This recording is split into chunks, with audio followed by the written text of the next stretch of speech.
And the thing I think that's what's common to us, the type of relationship that's very common to us, is a relationship where we are basically in a stance where we're asking, either overtly or covertly, how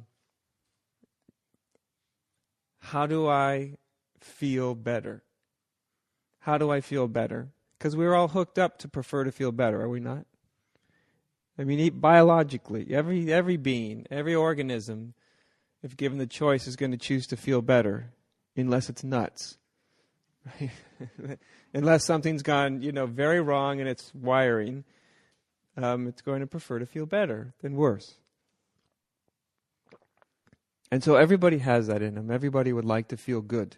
Everybody, everything, every being would like to feel good. And since this is, as I said, hardwired into even our biology, it's very, very familiar to us. How do I feel better? If I'm feeling bad, then we relate to everything as how can everything I encounter help me to feel better? If I'm feeling rotten, I want to feel better. Whether that's the next person you meet, or the next meal you have, or the next spiritual book you open, or the next teaching you're exposed to, whatever it is, it becomes, how can I feel better? This isn't right or wrong, it's just a particular stance. It's a particular way to move through the world.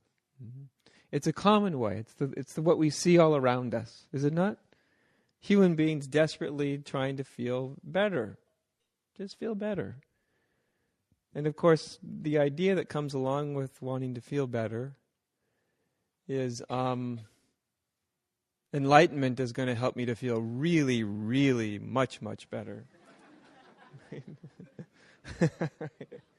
God must feel really, really good. Whatever that is, it must feel great. And that's what I want. So that's a way of...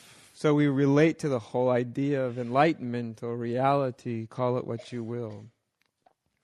And we seek in many ways to feel better. A lot of people might not even be very aware that that's often their stance in life.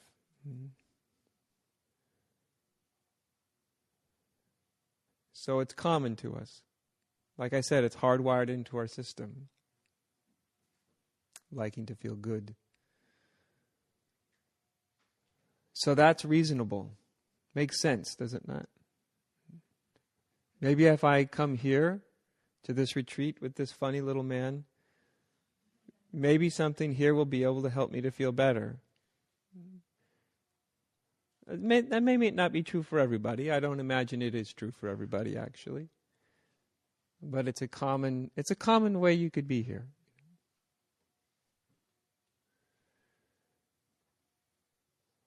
Now, that's not a bad orientation. Like I said, there's something about it that's quite natural. Very, very natural. The problem is with it can only lead us so far. It can only actually take one so far. The urge to feel better will usually only take us so far. So far in the sense of becoming really, truly conscious. Because that's all spiritual awakening is, becoming conscious. That's what it is, becoming conscious. If we drop all the fancy words and labels and descriptions, it is going from a state of trance, a hypnotic state, to a state of being conscious, no longer hypnotized. And this drive that we have to feel better all the time is part of what puts us in a hypnotic state. It's not bad, of course, that we want to feel good, but it also has the ability to put us in a hypnotic state and make us do all sorts of nutty things. Has anybody in this room done nutty, crazy things in your drive to feel good? Yeah, I imagine you have, right?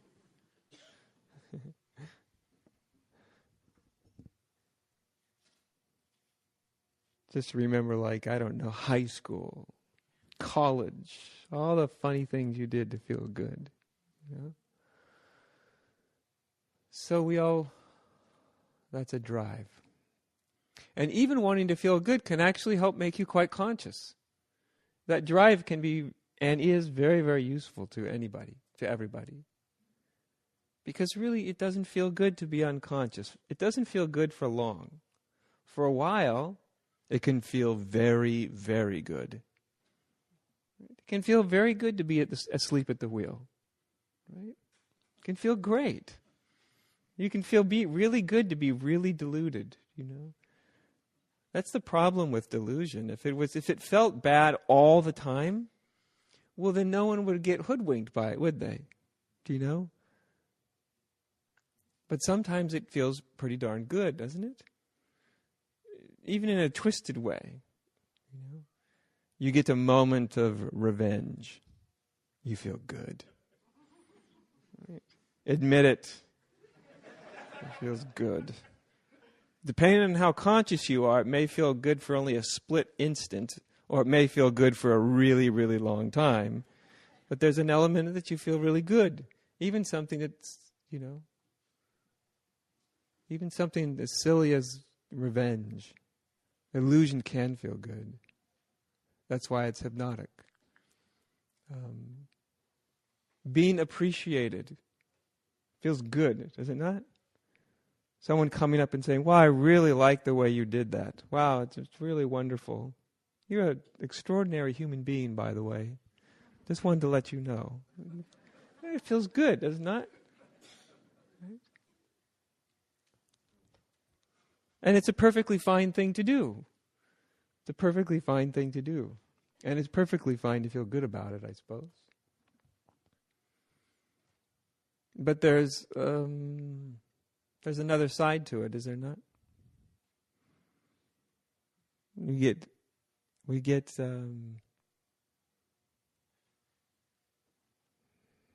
addicted to it. It's how all addiction starts, doesn't it? You get a little bit and it feels really good. Right? You get a little bit and it feels really good. It seems to cure your problems for the moment. But then after a while, whatever you're addicted to, now you need it, whatever it is, whatever you're addicted to, you need it not to feel really good, but just to feel normal. Just to come back to a relative state of unhappiness. Do you know?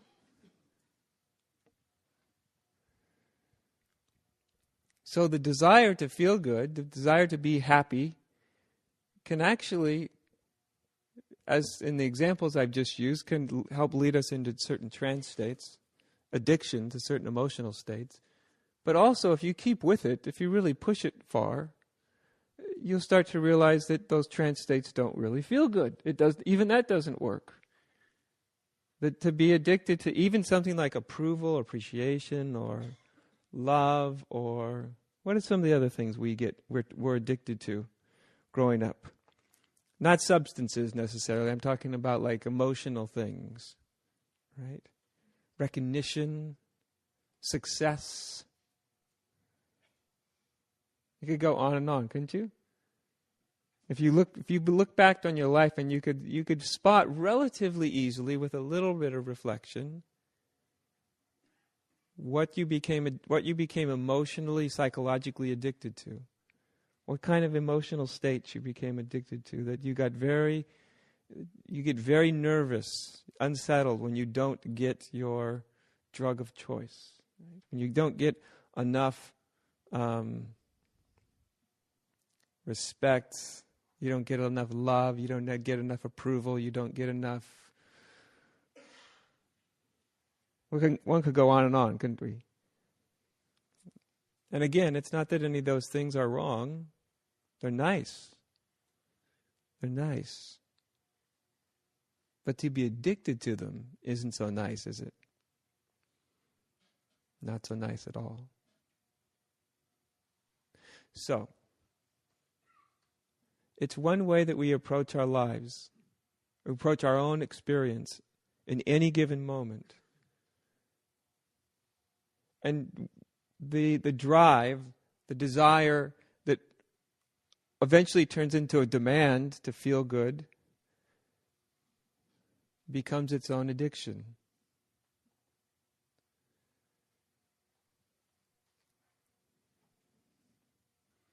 In our culture, we are addicted to feeling good. Not just their basic biology of wanting to feel good. That's quite natural, but we're not all hung up on just that, are we? We're addicted to feeling good, and I mean now. Right? Instantly. Instantaneous feel good. It drives our culture.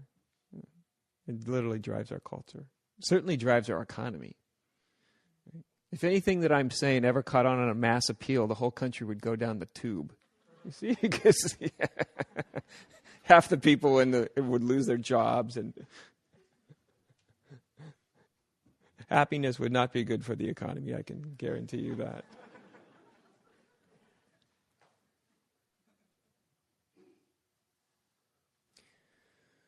So I can go on and on about that, but this is just sort of getting started, so I won't really get into it. There is another way. There's another way to approach your own life, your experience, shall we say, your relationship with any given moment. And that's a relationship where you're really interested in the truth of the moment, what's really true. It's a very different thing to look at what's really true than what can simply make me feel good. In the end, truth feels better than illusion.